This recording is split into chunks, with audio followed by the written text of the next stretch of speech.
مثال کے طور پر حضرت امام اعظم ابو حنیفہ فقہ میں مسائل میں حضرت عبداللہ ابن مسعود کو فالو کرتے ہیں، اور حضرت عبداللہ ابن مسعود وہ ہیں جو حضور کے ساتھ پہلی صف میں نماز پڑھتے ہیں، حضور علیہ السلام کے ساتھ پہلی صف میں نماز پڑھتے ہیں کہ صحابہ کرام رضوان اللہ علیہم اجمعین جو پہلی صف میں نماز پڑھنے والے ہیں، ہم تو سجدے کی طرف دیکھتے ہیں، صحابہ حضور کو دیکھتے ہیں حضور کیا کر رہے ہیں۔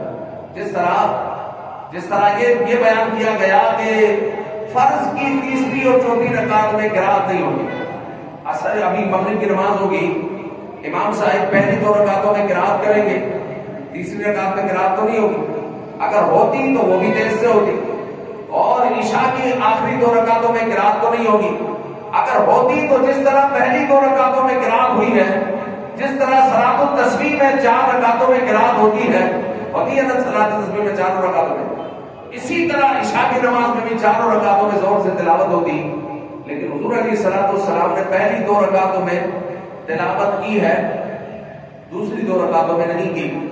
تو کسی نے صحابہ اکرام رضوان اللہ علیہم اجمعین سے پوچھا آپ کو کیسے پتا چلا؟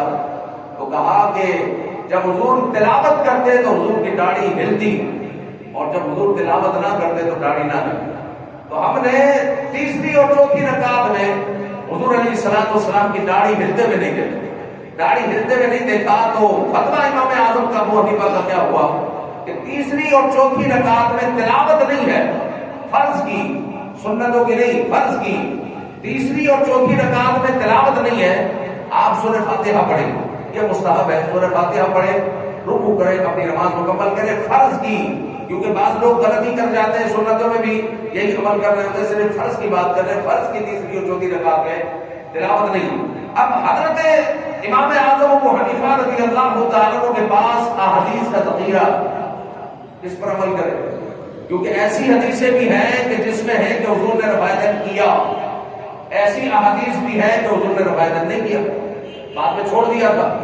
اب کس پر عمل کریں؟ آج کے ہمارے جوان بھی اسی کشمکش میں، امام بخاری نے لکھ دیا کہ حضور علیہ السلام نے رفع یدین کیا، تو نوجوان اس پر عمل کرنا شروع کر دیتے ہیں، جبکہ جو ہے امام اعظم ابو حنیفہ کی جو تحقیق ہے وہ تحقیق یہ ہے کہ حضور علیہ السلام نے پہلے رفع یدین کیا، بعد میں رفع یدین ترک کر دیا، چھوڑ دیا، اور اب سنت یہ ہے کہ رفع یدین نہیں کریں گے، رفع یدین نہیں کریں گے۔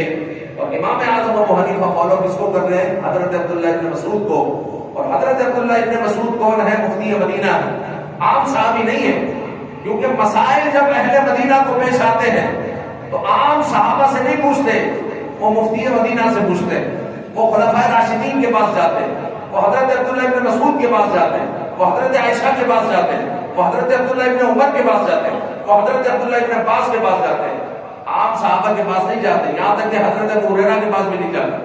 حضرت ابو ہریرہ سب سے زیادہ احادیث روایت کرنے والے صحابی ہیں، لیکن مسائل حضرت ابو ہریرہ رضی اللہ تعالیٰ عنہ نہیں بتاتے، کیونکہ مسائل کے لیے مفتی مدینہ کے پاس جاتے ہیں، اور مفتی مدینہ کون ہے؟ حضرت عبداللہ ابن مسعود۔ عبداللہ ابن مسعود کون ہے؟ حضور علیہ السلام کے ساتھ پہلی صف میں نماز پڑھنے والے۔ عبداللہ ابن مسعود کون ہے؟ کوفہ میں تعلیم دینے والے۔ حضرت عبداللہ ابن مسعود کو فالو کون کر رہا ہے؟ حضرت امام اعظم ابو حنیفہ۔ حضرت امام اعظم ابو حنیفہ فرماتے ہیں کہ حضرت عبداللہ ابن مسعود نے کہا کہ میں حضور کی نماز پڑھ کر بتاتا ہوں کہ حضور نے جس طرح آخر میں نماز پڑھی ہے میں وہ نماز پڑھتا ہوں۔ حضرت عبداللہ ابن مسعود نے نماز پڑھی اور آپ نے ایک مرتبہ رفع یدین کیا۔ رفع کہتے ہیں بلندی کو، یدین کہتے ہیں ہاتھوں کو، یعنی ہاتھوں کو بلند کرنا۔ ایک مرتبہ رفع یدین کیا، مطلب جب شروع میں کہا اللہ اکبر، یہ شروع میں رفع یدین ہوا، پھر نماز میں بار بار رکوع سے اٹھے تو اس طرح، یا رکوع میں گئے تو اس طرح آپ نے نہیں کیا، کیونکہ حضور علیہ السلام کا آخری عمل یہی تھا کہ آپ نے رفع یدین نہیں کیا۔ تو حضرت عبداللہ ابن مسعود کو حضرت امام اعظم ابو حنیفہ فالو کرتے ہیں۔